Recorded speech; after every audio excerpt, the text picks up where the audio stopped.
Assalamualaikum warahmatullahi wabarakatuh. Selamat pagi teman-teman.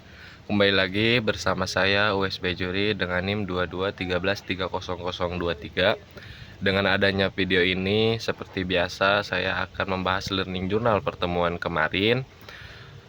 Pada video ini juga merupakan learning journal terakhir saya. Langsung saja ke materinya.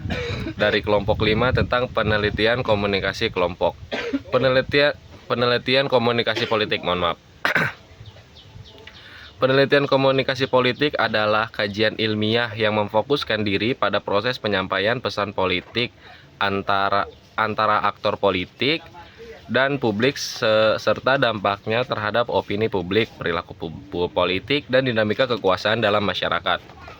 Menurut Linda Lee Kait dalam buku Handbook Penelitian Komunikasi Politik, komunikasi politik didefinisikan sebagai bidang studi interdisipliner yang mengkaji peran komunikasi dalam proses politik. Bidang ini menggabungkan konsep-konsep dari komunikasi, ilmu politik, jurnalisme, sosiologi, psikologi, sejarah, dan retorika untuk memahami bagaimana informasi politik disampaikan, diterima, dan mempengaruhi opini publik serta kebijakan pemerintah. Langsung kita ke teori wacana kritis. Analisis wacana kritis Norman Fairclough merupakan salah satu jenis analisis wacana yang dapat digunakan untuk menganalisis sebuah ujaran atau teks, baik dalam lingkup kecil ataupun luas.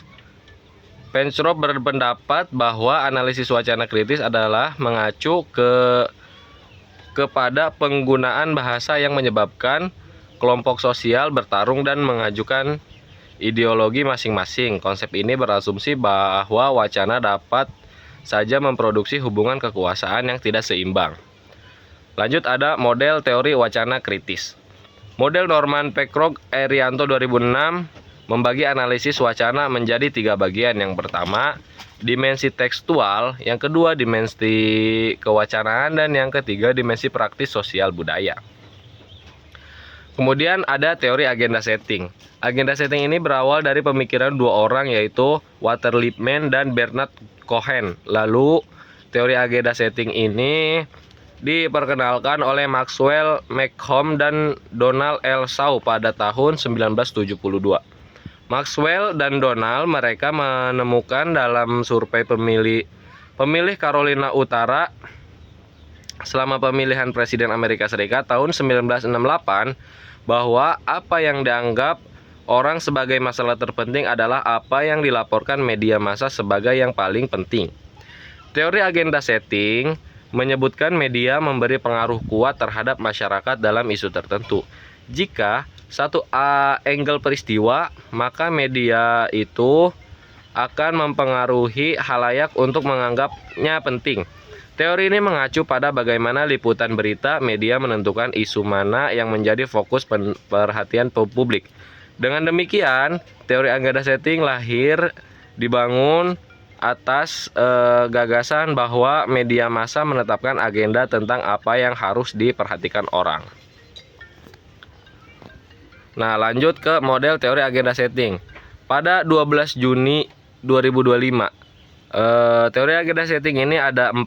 Yang pertama, agenda media terbentuk saat media memilih isu-isu tertentu untuk diberitakan. Pilihan ini ditentukan oleh orang-orang seperti redaktur, media besar, atau karena ada kejadian penting seperti bencana atau skandal besar.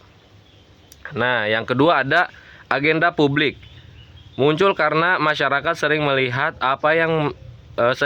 dan mendengar isu-isu yang dipilih media karena sering disorot masyarakat, jadi menganggap isu-isu penting dan mulai membicarakannya. Kemudian ada teori yang ketiga yaitu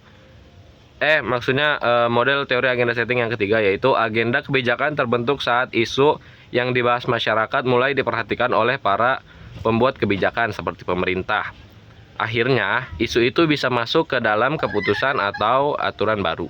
Kemudian ada yang keempat, selain media, ada juga hal lain yang ikut mempengaruhi ketiga agenda tadi.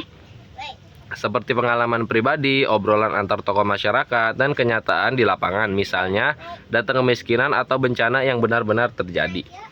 Nah, selanjutnya ada teori framing. Analisis framing merupakan pendekatan untuk melihat bagaimana realitas dibingkai atau dipublikkan oleh media. Bagaimana media mengembangkan kasus tertentu atas realitas. Artinya, peristiwa yang sama dapat dikonstruksikan secara berbeda dengan menggunakan frame atau bingkai yang berbeda oleh media. Ada dua aspek dalam framing. Yang pertama memilih fakta, yang kedua menuliskan data. Dalam memilih fakta terkandung dua kemungkinan apa yang dipilih, apa yang dibuang. Ini sangat tergantung media bagaimana melihat sisi menarik berita. Mungkin cukup sekian learning journal kali ini. Kurang lebihnya mohon maaf. Wabillahi taufiq wal hidayah. Wassalamualaikum warahmatullahi wabarakatuh.